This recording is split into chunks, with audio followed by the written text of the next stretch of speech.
Yeah, we are in the building. Once again, my name is Johnny, and this is Johnny Live.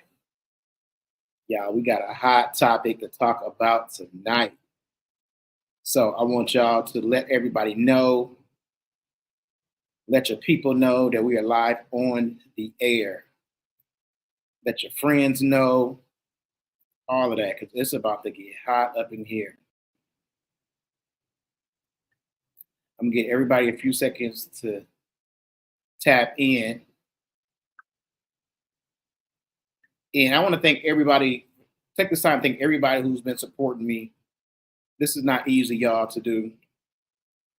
I'm figuring out stuff as I go along and trying to just make it all around better podcast so people can tap in and watch and stuff like that. So I appreciate y'all.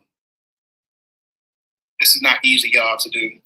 Okay, I just want to check my volume out, make sure my volume was good and all that. Let me go ahead and while people tap in, I'm going to share it to a few groups here.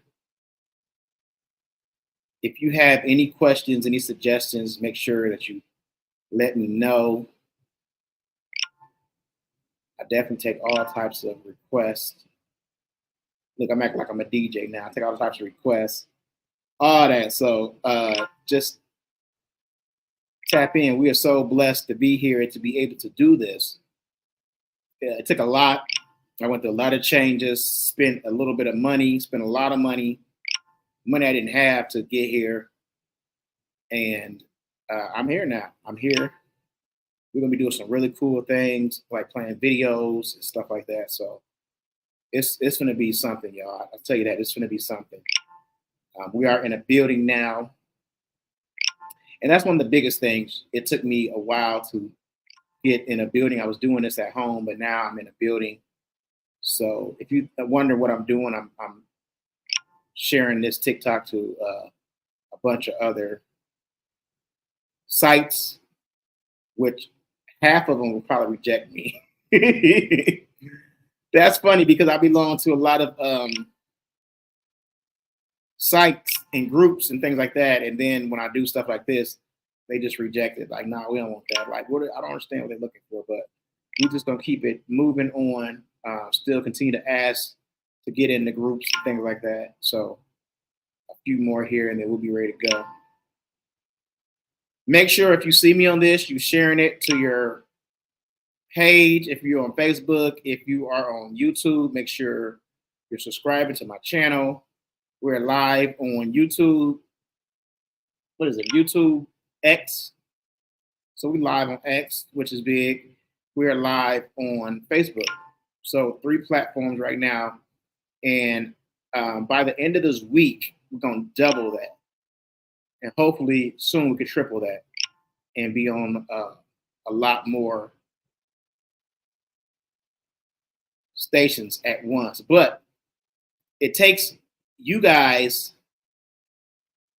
to help me to support. And all I'm asking y'all to do, the only thing I'm asking people to do is to share this live. If you see this live, share it. That's it. Nothing big. I'm not asking for people money because I know they wouldn't give me their money. I know people ain't about to give me their money, but just to share it and things like that would be awesome. So we're going to get started here in just a second. We're setting up. And oh, yeah, if you want to comment, you can leave your comment and shit like that because we can see everybody's comments on this live. So make sure you leave your comments. Make sure you are engaging. Give me 1 second. Engaging in podcasts are a big way to help a podcaster grow is to engage. Get on here, say something. You don't even have to say something positive and make fun of you, though. But just show me that you're on here. Show me that you're listening. Because I need to see that people are listening and liking what I do. Make sure this is plugged up. Yeah, I get rejected from a lot of sites. a lot of sites. So makes you wonder why you even subscribe to certain sites. Okay, we got enough. So I'm not gonna worry about it right now. So as I said, I can see your comments here on my Apple Pro Max, and I can see it on the screen in front of me. So make sure you leave your comments and shit like that so we can take a look at it and see. Now, in my city, Peoria, it is really hard to get people to um, it's really hard to get people to help you and to what's the word I'm looking for, to help you and to just help you promote things. So I need you guys' help on the outside world because we are more than just in Peoria right now. We're all around the country, Atlanta, Chicago, New Orleans. So we everywhere right now. So big thing, big up, doing big things and all that. So just make sure y'all supporting and we'll keep it flowing. All right. So the topic we're gonna talk about tonight is how many of y'all heard this new Beyonce song? Now, she had released some things at the Super Bowl. Now, I'm not gonna lie, when I seen it at the Super Bowl, I kind of thought she was just kind of joking. Like, this is a joke. She's just trying to get people to, for whatever, pay attention to her. So I thought it was a joke. Didn't really pay a whole lot of attention to it.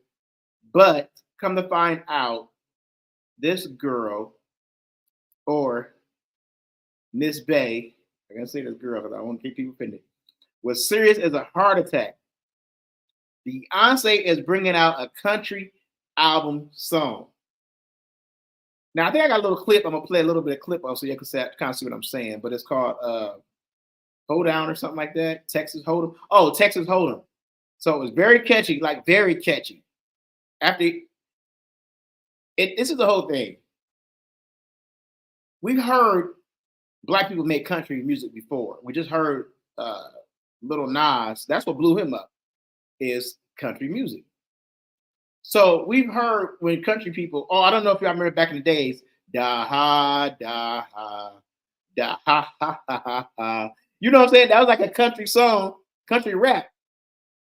And it was so catchy that I'm singing it now. I'm like, damn, that sounded good. Da ha, da ha, da ha ha ha ha. You know what I'm saying? So it's like whenever we do something, and I'm talking about as black people, people of color, whenever we do something, we're gonna put a little spin on it to where it's gonna sound really, really good and last.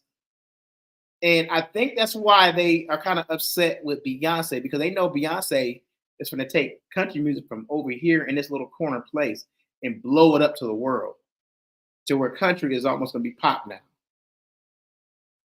Line dances are big right now, especially in the black community. If you come out with a decent song, Tamia can't get enough. I think they're doing what with Usher songs now. If you come out with a decent song, black people are going to make a line dance song to it. A Pacific line dance. I don't know how they do it because I don't know. I don't even know. Oh my God. I don't even know one of those line dances. So if I ever want to line dance, I got a lot of shit to learn. And I want to learn because it looks so cool when they out there dancing and doing this and doing that and turning around. It looks so fucking cool. So I want to learn how to line dance. But every dope song, they got a dope beat to it. I think now that producers be in the studio like, yeah, it's gonna be a line dance song. So they keep that kind of line dance rhythm going when they doing R&B shit like that. Soon you probably hear like rappers doing line dance songs. They'll keep that same beat because they know that attracts line dance songs. So, but right now it's just R&B. They did it with Candy. I don't know. I don't think Candy, that song, it's just like Candy. I don't think that was a line dance song back then when it came out. But because of the beat and things like that, and because of the topic, they've made that into a line dance song. So they can go back and get old songs and make them into line dance songs, which is the coolest shit out there. But let's see. I'm gonna see if I can pull up this Beyonce song, and if we can take a look at it. Let me see here.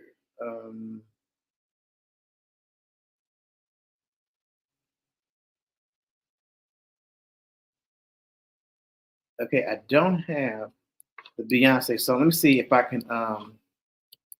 In fact, I'm gonna see if I can pull it up. How many of y'all seen Beyonce's new song? It's not gonna take me long to pull it up here. Let me see if I can find her new song. And if you haven't heard it, it's very catchy. The first time I heard it, I was like, man, I was like, what is she doing? But now I get it. Like I get it. I actually get it. So this is the song. Let me see how I'm gonna bring it to y'all. And we're gonna play a little bit of. Let's see here. I can just share my screen. And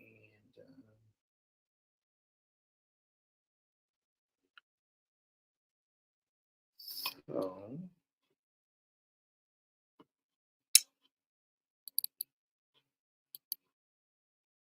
okay, so we're just gonna do like this and share it. So here we go.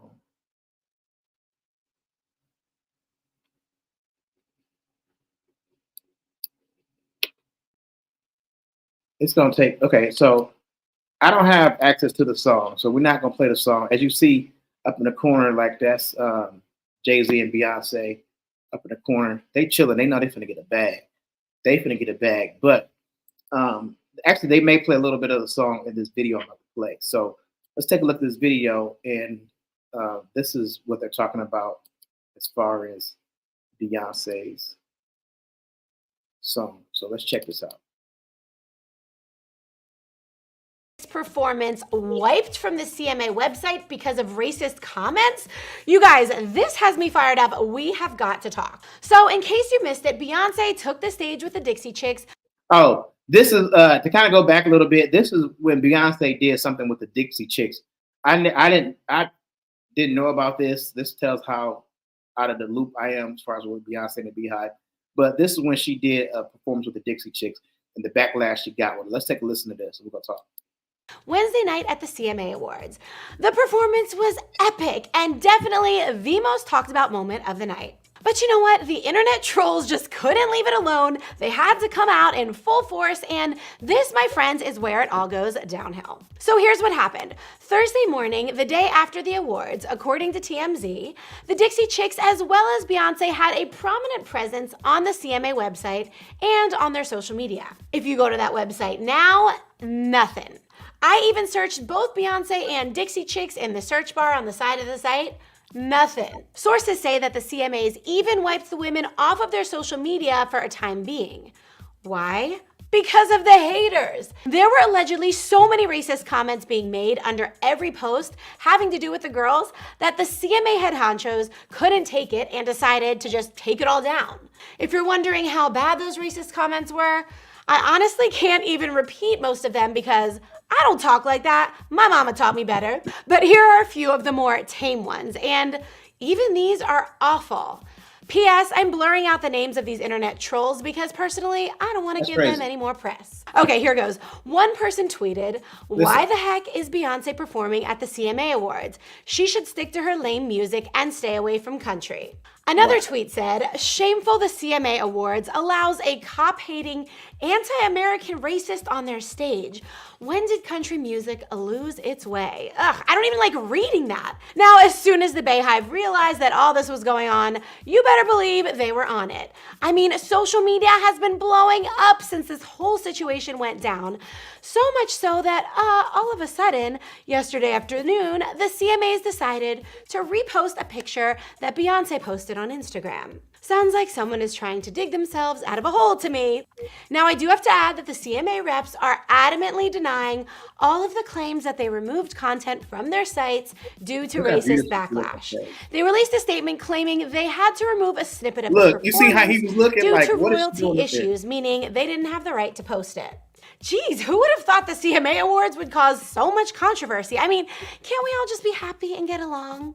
Also, okay, allow me to have a little inspirational moment here. I feel like music is so powerful because it does break down social barriers and walls. Why not mix genres and all work together? What's so wrong with that? So what do you guys think about all of this? So many things to sound off on here. Comment below. Okay, I just think that as y'all know, country music is has always been booming since like day one. I didn't Country music is booming. If you do country music and you white, you will live a very, very wealthy life. And this is the reason why. Because people who listen to country music, the ones that really listen to it and promote it and support it, they got money. There's money in country music. You see the CNA Awards. They don't have to have no other genre there. And there is so much money flowing through the CNA Awards. You see that freaking stage and how the lights was going. Like that's a big deal. Country Music CMT Award is I think they even got a country music station.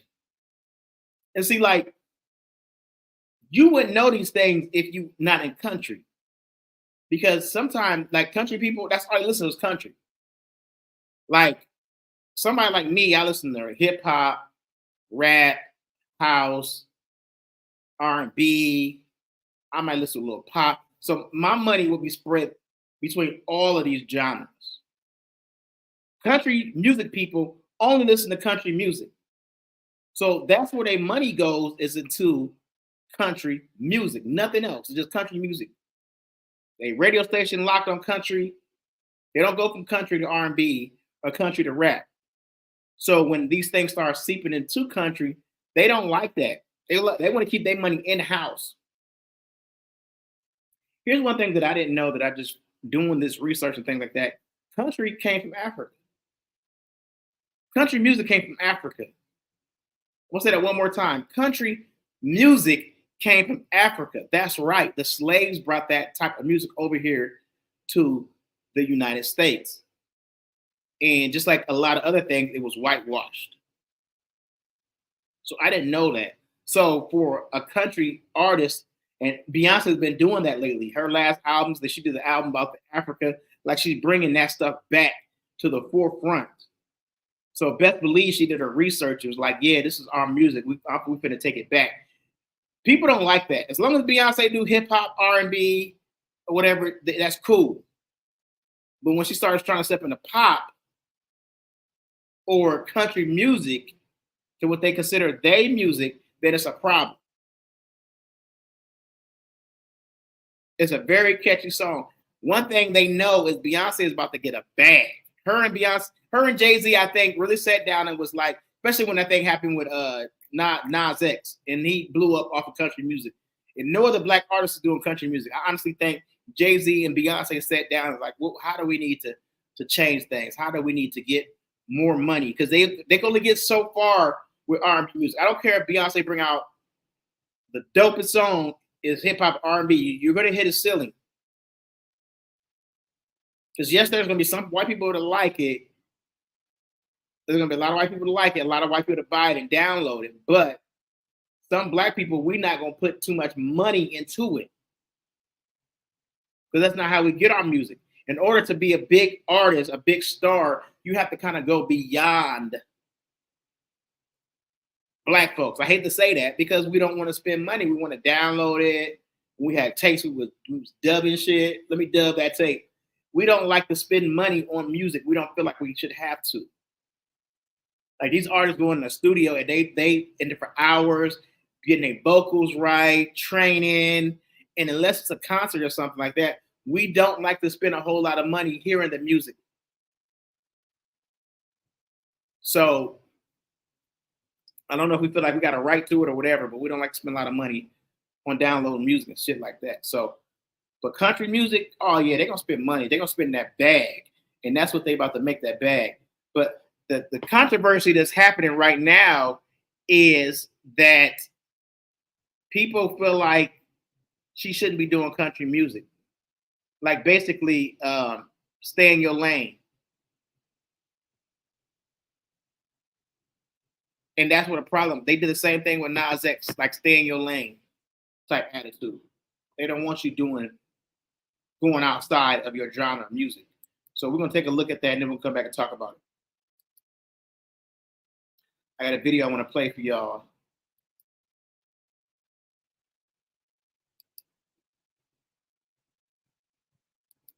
And this actually comes from And I didn't know this. I didn't know he was racist, but this comes from the Dukes of Hazzard. One of the Dukes of Hazzard. I used to love that show. But now I'm changing my mind. I'm no longer a fan because of what he's saying. And take a look at this. We'll come back and talk. This is from the guy from Dukes of Hazzard. We'll go check out what he says.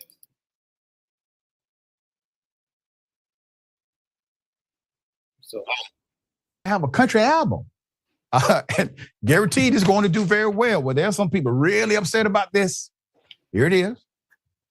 The lefties in the entertainment industry just won't leave any area alone, right? They just have to seize control over every aspect, don't they? They've got to make their mark, just like a dog in a dog walk park. You know, every dog has to mark every tree, right? So that's what's going on here. Shania and the other folks you talked about, what they did is they were in country music and they went out. You know, and that's one thing. But people coming into country music have because I know a little something about country music. No, you don't. I'm about to educate you, though. Let's put up the picture full mass. Isn't it something? Comparing Beyonce to a dog whistle for the B word, by the way. And he's incorrect on historical dynamics. And I think the Dukes of Hazzard actor is just mad he's not on the collaboration. So, country singer John Snyder and OAN anchor Allison Steinberg were criticizing Beyonce for releasing country music for an upcoming album.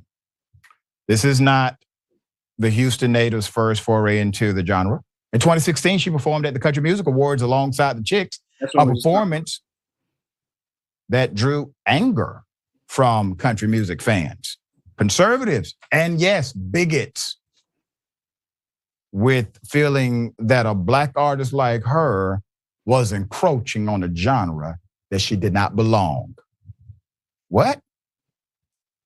According to the true origins of country music, a TED Talk by vocalist, historian Queen Esther, not only is country music rooted in Black culture, but it also originated with blues music and West African music traditions.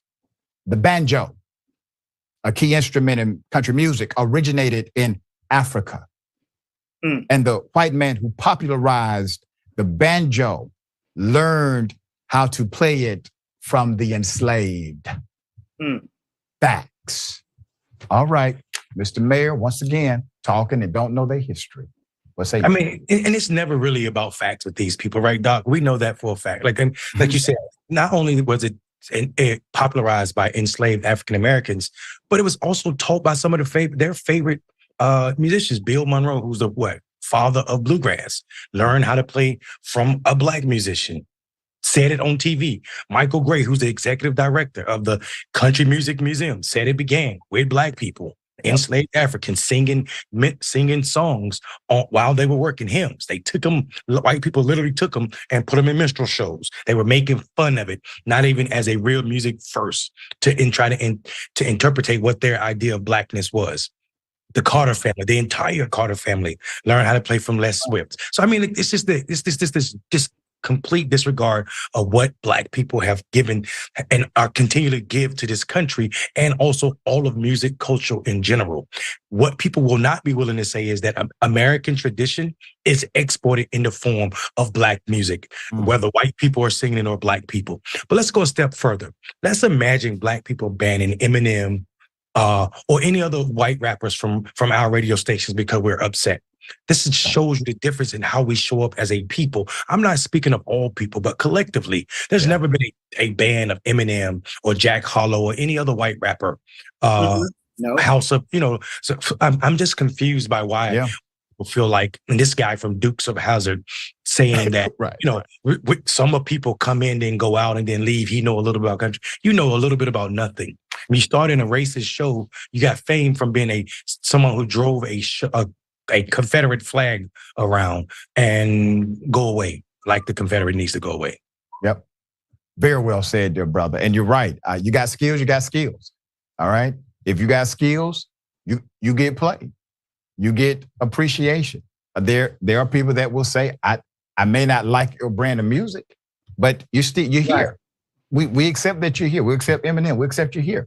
He's a dope MC, period. So they definitely telling the truth. And we got the last one we're gonna watch, and then we'll come and talk about it all. We're gonna talk about the racism. We're gonna talk about the racism.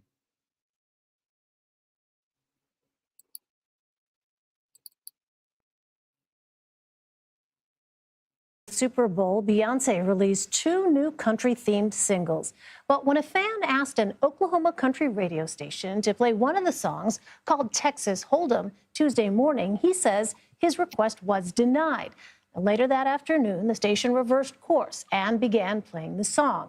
The station's general manager tells CBS News they did not have knowledge of the song at the time of the request, and the record label hadn't provided it to their station.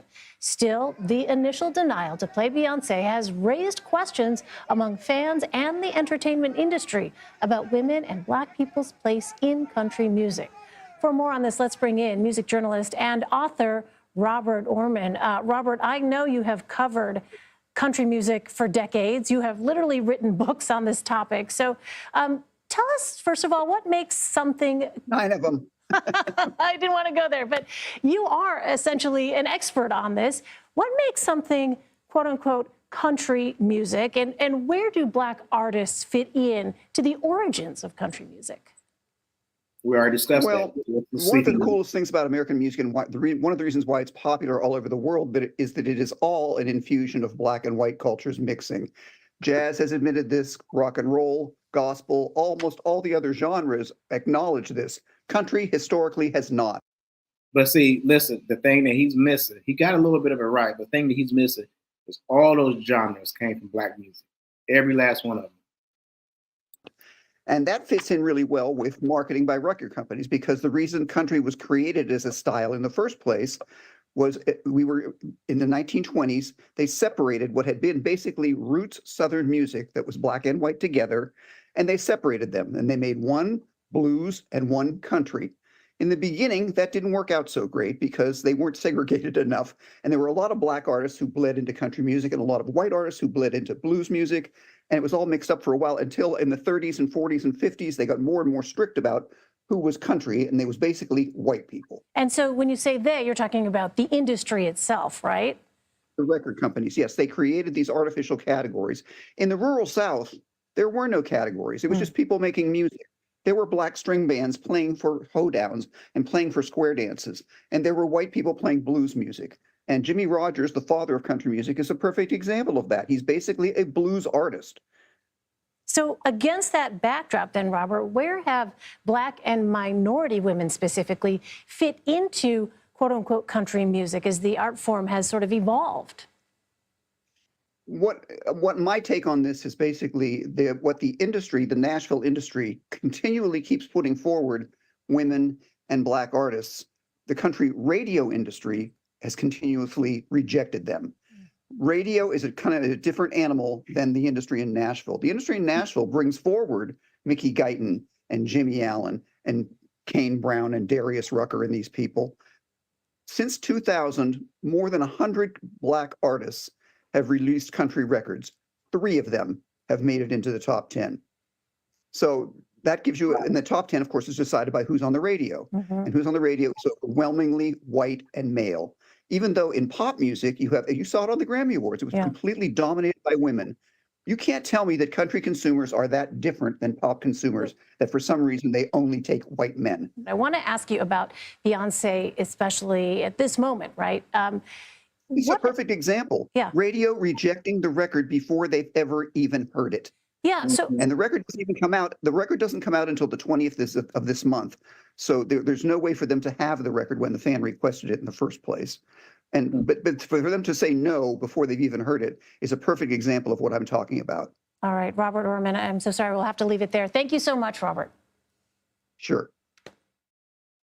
So that's crazy, y'all, that they rejected Beyonce's song. Like, who rejected Beyonce's song? But country music is doing just that right now. It's acting real racist about the song. Like, they rejected Nas X song until he got a country song singer to be on it. And then it took off in the country music. But that's not what they want. They don't want Black people to be in country music. So to ask the question, is it racist? Yes, it is racist, very racist. Even like the guy from Dukes of Hazzard, which I always thought that they was, I'd never really heard them have an interview or things like that, but to hear him talk like that, yeah, I could definitely see he's very racist. And the thing about it is, and he knows a lot of his fans was Black kids. A lot of your fans are Black kids. Yes, you had a lot of white kids. Those seem like those are the ones that you're interested in, was the white fans. But dude, you had a lot of Black fans that were kids, and we didn't understand that y'all was driving around with a Confederate flag on y'all car, and that's just as racist as fuck. Like we was literally racing those little cars, hoping to get one of those little cars, hoping to ride in those cars, getting excited when we saw the Dukes of Hazzard car. Even people today are getting Chargers because they like the way that they're charted the same color, so it's still engraved in us. We didn't know that y'all was riding around like racist ass shit. And y'all never apologized. Y'all never came out once and was like, look, what we was doing was wrong. That sign should be taken off the Dukes of Hazzard. Nah, y'all living off that shit. Y'all living well off of that shit. But for him to come out and say Beyonce and use the word dog, like you just degraded that woman. That woman got a husband, a kids. I was gonna say husband. She got kids. So you just degraded that woman by putting her in the same category as a dog or whatever like that. So I resent you for that. I'm no longer a fan, and I know that probably don't mean nothing to you because you're rich. But just know, like a lot of Black people are going to deny you, even the fact that we was fans back then. That's done over with because the shit is starting to hit the fan now. I see the type of racism that you guys are bringing forward. Now, the last one we're gonna watch, last video we're gonna watch, is Beyonce was performing at the Super Bowl. I forgot about this, her performing at the Super Bowl, but it was a lot of racist shit about her performing at the Super Bowl. So we're gonna take a look at that, and then we're gonna kind of wrap this up. So let me know what y'all think about these podcasts. Let me know if y'all liking them, so we can definitely get more on for y'all. Okay. So this is gonna be the last one we're gonna watch, and y'all tell me what y'all think about it. This is crazy, y'all. Super Bowl 50 was inappropriate. Maybe it was good for an award show, but not at the big game, not during the halftime where you're supposed to have more family-friendly music. That's when you have bands like Nickelback, who we all joke about and say, oh, Nickelback sucks, Coldplay sucks. But the reality is that is the kind of music you need to have at the Super Bowl halftime. Something that is middle of the road, it doesn't ruffle any feathers, it's not politically charged. That is what you need to have, because you got kids watching it, whole families, grandmas, grandpas, all different walks of life, all different creeds, colors, from all across the country and all across the world. Don't have something that is so politically charged and niche like Beyonce coming out there talking about my Negro nose, my Negro hair, talking about Black Panthers and Black Lives Matter. That's too much. It's too politically charged for. Too much for who? And that's a Black dude saying that. Too much for who? Kids need to know, Black and white kids. It ain't too much for Black kids. I guarantee it's not too much for Black kids. I guarantee. So I know that ain't what you're talking about, because we see too much. We see too much. That's life for us. It's probably what he's saying is it's too much for white kids to see, and too much for white people to see. That's what he's saying. Or a Super Bowl halftime. It doesn't make any sense juxtaposed next to Bruno Mars and Coldplay on the same stage.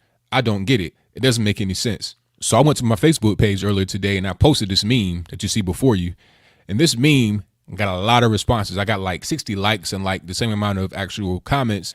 And there was a lot of people saying that I was a coon, Uncle Tom, of course, which is a natural thing. Anytime you go against the so-called Black script, you are a coon and you are Uncle Tom. And that's just par for the course. I'm not surprised by that. But people really didn't understand my point. And it's like, look, Lady Gaga has worn a dress that has meat. She has worn a dress that is composed of nothing but raw beef. And she wore that on stage at the VMAs back in 2010. So that was appropriate for that particular instance, but it would not be appropriate for her to do that at a Super Bowl. She came on wearing a patriotic outfit, you know, the all red with blue nails. She wore what you needed to wear, and she performed very well. Sung the national anthem quite beautifully, and probably surprised a lot of people. She got rave reviews for that. But Beyonce, on the other hand, was more polarizing.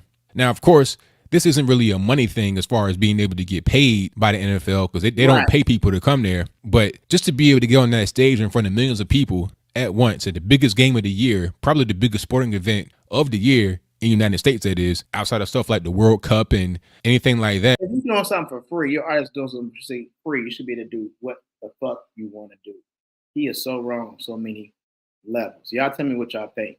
He is so wrong on so many levels. On an international level, this is probably the biggest event that you'll be able to go to and be in front of a lot of different people in the United States, maybe even the world. So Beyonce, right after the actual performance, was promoting a tour. Of course, she put out a song right before the actual Super Bowl. And when she put out the song, I saw it and I was praying that she didn't do it at the actual game. I was like, man, hopefully she doesn't do this song, because this is too divisive. It's too racist. You got all kind of black nationalists, all kind of Black Panthers, all kind of Black Lives Matter, a lot of stuff about Katrina in the video. I didn't like it. And if you want to see it, I have links in the description box below so you can see the whole thing in full, so you can kind of get a better understanding of what the song was about and what the imagery was behind it. Then you get to the actual game and you got your dancers wearing Black Panther. Like, oh, in case you white people didn't see it, y'all want to see it, because we all black people, we know. We ain't got to watch it, we know. So who are you talking to? You're talking to white people. You're trying to appease white people, and you're trying to calm. Oh, it's too much for y'all to see. I'm sorry you had to see that. That's who you're talking to. Yeah, you're cool. / stripper outfits, and they got their fists up in pre and post game pictures. And that ain't no stripper outfit. What he just did was sexually. Well, I forgot what you said. You're hypersexual. Beyonce, no matter what she wears, is gonna be cute, sexy. Because it's black and it's panther, but it's a cute Black Panther, then you feel like it's a stripper outfit. You just sexual hyperlize a sister, brother. I didn't like it. And if you want to see it, I have links in the description box below so you can see the whole thing in full, so you can kind of get a better understanding of what the song was about and what the imagery was behind it. Then you get to the actual game and you got your dancers wearing Black Panther / stripper outfits, and they got their fists up in pre and post game pictures, and they're holding a sign. I forget what the sign said, but I put it right here so you can see it. I saw some comments that said that since the Black Panther Party had originated right there in the Bay Area and the game was being played there for Super Bowl 50, it made sense for them to bring it up. But at the same time, that was the inappropriate venue to do it. You do that at an award show. Like, let's just say you had the VMAs or something else in San Francisco or in California in general. You do that there. That makes more sense. That's more appropriate. It fits. You know, some people say you're trying to squelch free speech. No, I'm not. I'm just saying that certain things are appropriate in some cases and certain things aren't appropriate in other cases. It's very simple. If I was to say, hey, you know what? You shouldn't have any death metal or punk rock or any kind of sexual R&B music at a funeral or a kid's birthday party like Chuck E. Cheese. I don't think you're going to play R. Kelly, Age Ain't Nothing But a Number at Chuck E. Cheese. That is inappropriate. Yes, you would. I'm not saying that R. Kelly shouldn't make that music. They would play R. Kelly anywhere. In Aaliyah, anywhere. I don't give a fuck where you at. Who do you be around? All I'm saying is that there is a certain time and place you play certain things, that you do certain things, that certain things are appropriate and certain things are inappropriate. And Super Bowl 50 was the time that Beyonce's performance was inappropriate. That's how I feel about it, right? You could have had something like Nickelback, or you could have just had Coldplay really.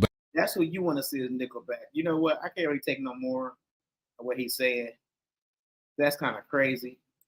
It really is crazy what he's saying. And that's dumb to even feel like that. But we're going to have a part 2 about this, y'all. So make sure y'all tap in. We're going to talk about it some more and discuss some of these more topics.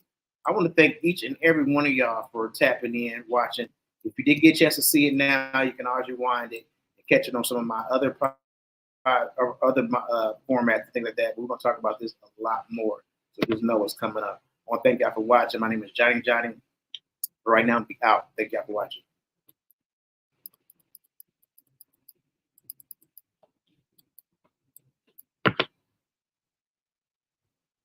And author Robert Orman. Robert, I know you have covered country music for decades. You have literally